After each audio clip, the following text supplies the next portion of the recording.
Out of the earth, Britain dug the power for the machine age. She became the workshop of the world, and the workshop ran on coal. Today, only by a great increase in industrial production can Britain hope to win her fight for economic survival and for the standard of living of her people. And once again, success or failure depends on coal. 95% of Britain's power comes from the mines, and in spite of atomic energy, there is no substitute. Britain will always need coal too, as a source of those chemicals which are the new raw materials of today.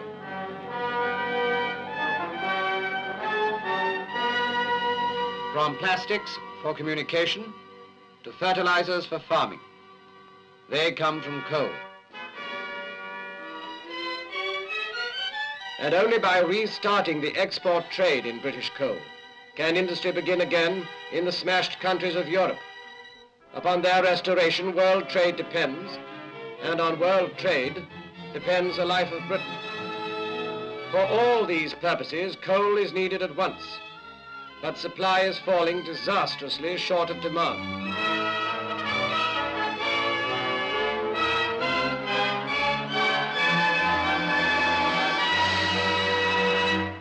The first question is, does the coal exist?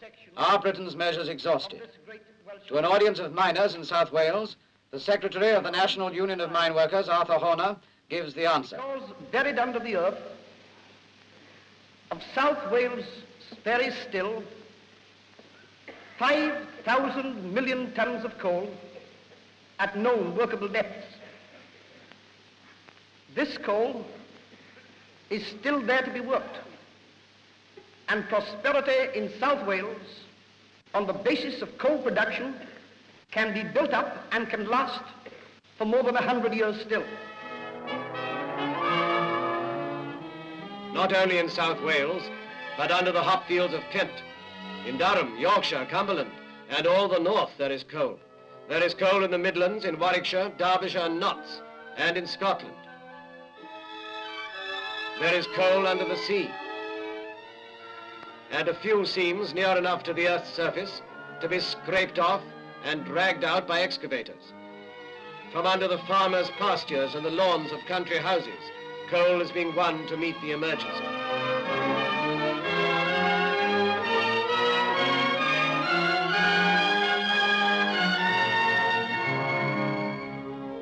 There is enough for 100 years in the seams,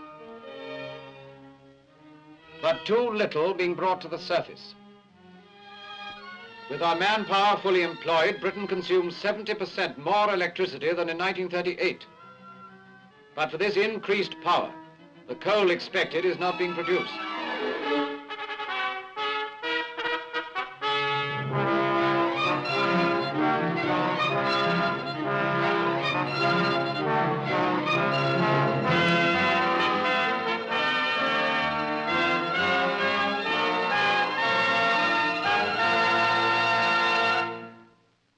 Under the chairmanship of Lord Hindley, the board includes men of many professions and backgrounds, scientists, mine managers, and ex-owners. Amongst its members there is Lord Citrine, world-famous trade unionist, and Ebby Edwards, ex-miner and one-time secretary of the Miners' Federation. Their job is to reorganize the industry for its new owners, the British people.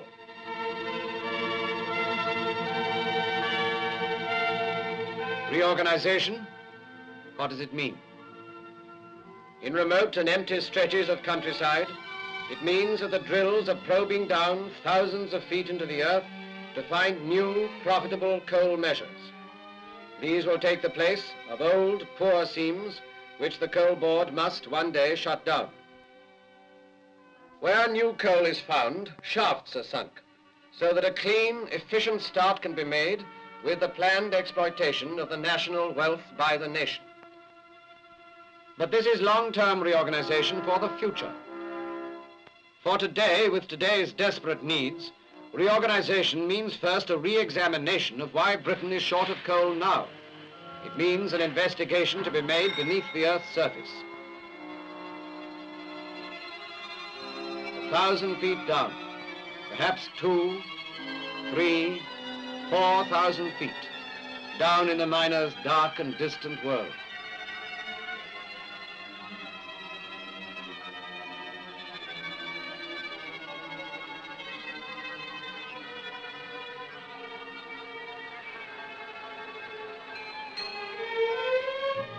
In many British mines, to visit the coal face today is to grope back into the industrial Middle Ages. Perhaps 2 miles to walk and 200 yards to crawl from pit bottom to coal face, taking time which could be used to cut more coal.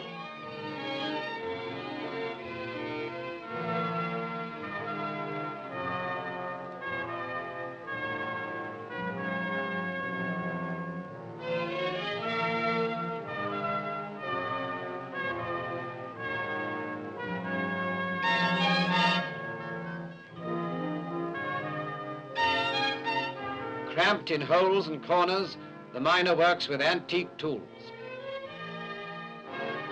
Small wonder that in the same kind of seam, the miner of the Ruhr and of Holland before the war produced half as much coal again, using modern equipment, as a sweating British miner could get out with his hands.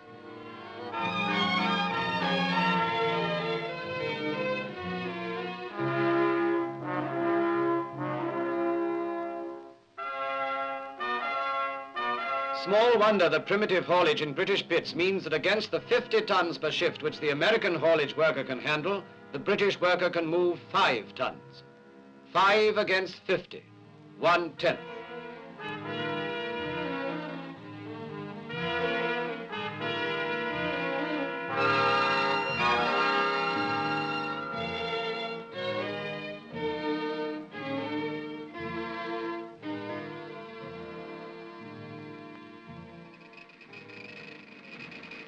Then there is rope haulage, with its crude methods of braking. It has served its turn and should be a thing of the past. It is still the commonest method used in British pits.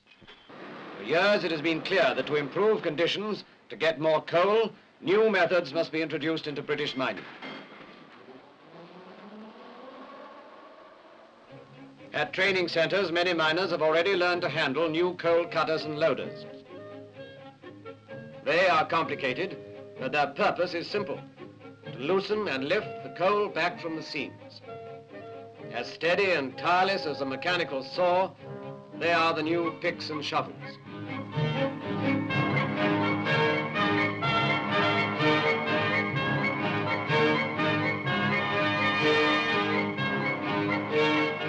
The Mecco Moore combined cutter and loader is the newest and best piece of mining machinery.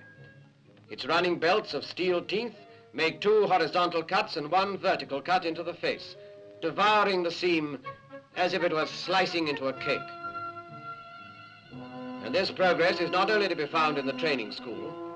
Under private ownership, some British pits have already installed labor-saving machinery, but not enough.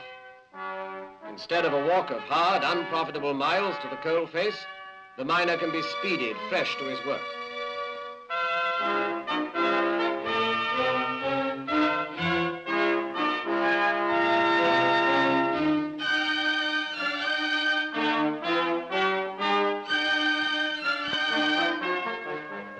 In such pits, the miner is no longer a pick and shovel man, spending his strength to drag out the little coal he can get. Instead, by the throw of a switch, he can plunge power-driven steel into the coal.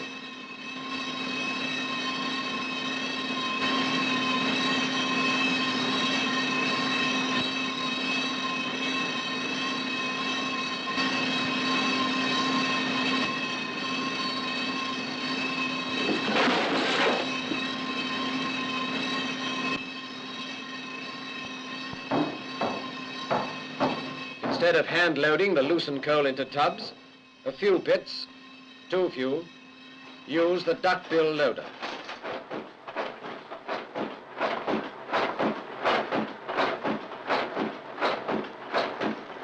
The miners who operate these machines are skilled, self-reliant technicians, the Royal Engineers of this underground battle for coal.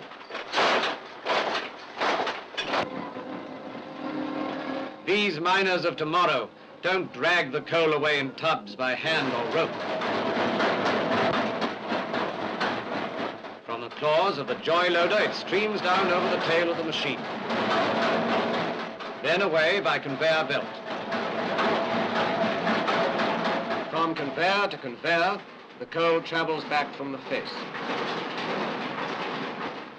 But the men with the Mecco Moor are achieving today's big outputs. Not all pits are suitable for this British-designed and British-made machine, but many more were wanted than the 20 in use when the nation took over the pits.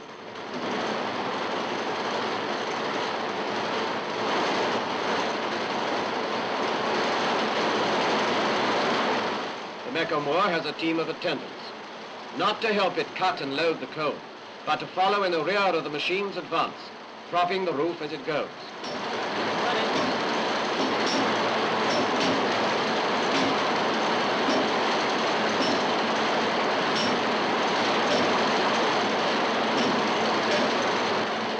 And in return for the labor of this small group of miners, here is the reward.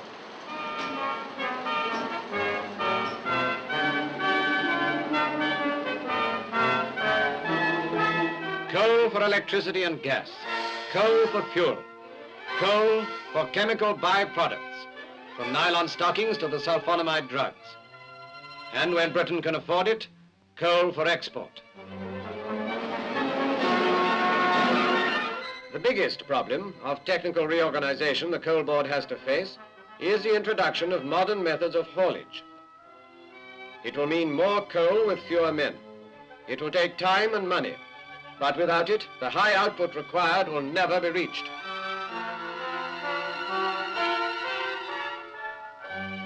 Each of these large tubs carries 4 tons of coal, 8 times as much as a slow, old-fashioned tub. But to use them, the Coal Board must drive wide, level haulage ways, of vital benefit to the future, but costing time and money now.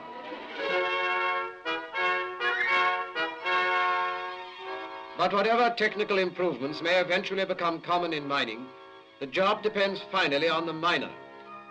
There will always be hard, dirty, and difficult jobs, often great heat, damp, or gas.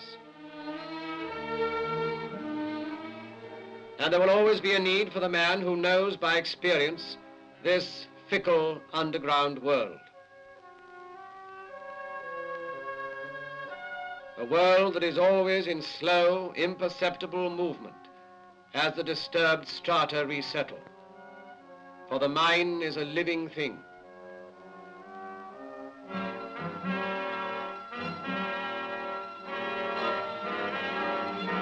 And most British mines today are menacing, unfriendly places. The miner knows the danger of dust. Dust is being controlled in some modern pits, but uncontrolled, it can mean disease of the lungs. And the miner remembers other, even graver dangers to be faced underground.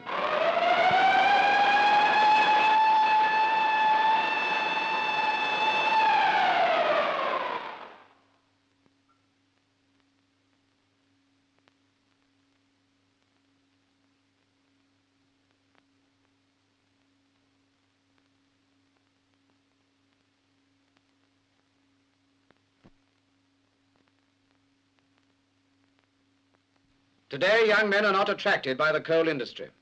1 miner in 5 is over 50. The fact has to be faced in the coal fields that in taking over the mines, the public has taken over also a legacy of past misery and resentment. The miner remembers the dead days of the Depression.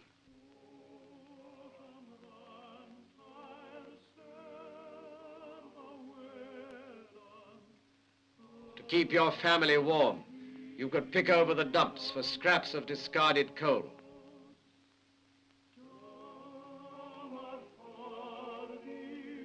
To keep them fed, you could sing in the streets or wait for dole day to come round.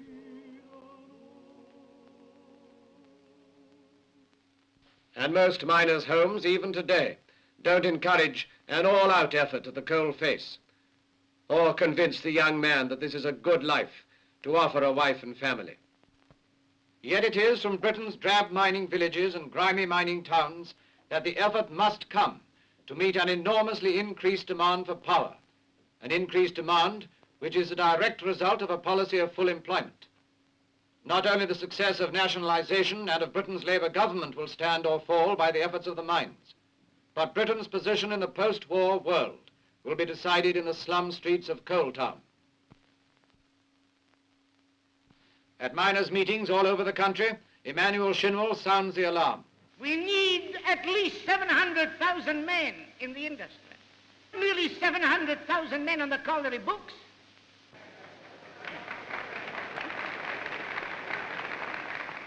We want them effectively employed. And not only employed, but their labour's used to the greatest possible advantage. Today, the number of men in mining is less than two-thirds the industry's manpower in 1924. Coal mining will attract more men only if they can hope for future working conditions comparable with other industries. Conditions which can already be found in a mine like this, the only one of its kind in Britain. Pithead bars were already to be found before nationalisation in about half Britain's mines. Now the rest must be equipped.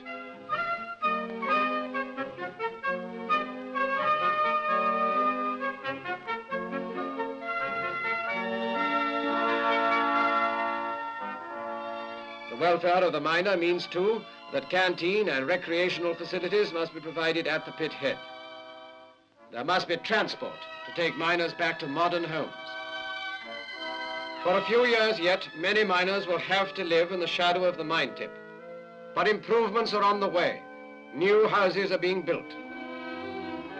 The day is coming when decent living conditions for the miner and his family will be general. It will cease to be incredible that this could be a miner's home.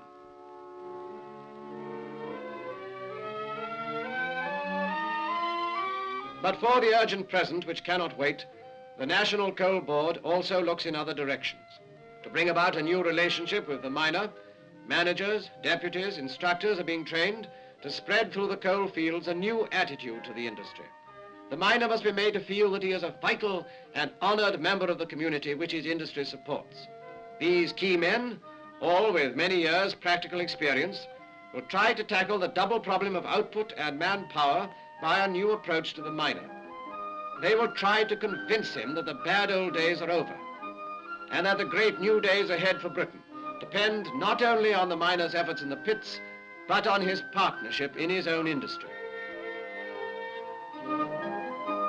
He must also be convinced that mining can be a career for his son, not a blind alley job in which the boy will become a precariously employed pick and shovel man, but a job in which he can enjoy the status and prospects and pride of a skilled artisan and engineer.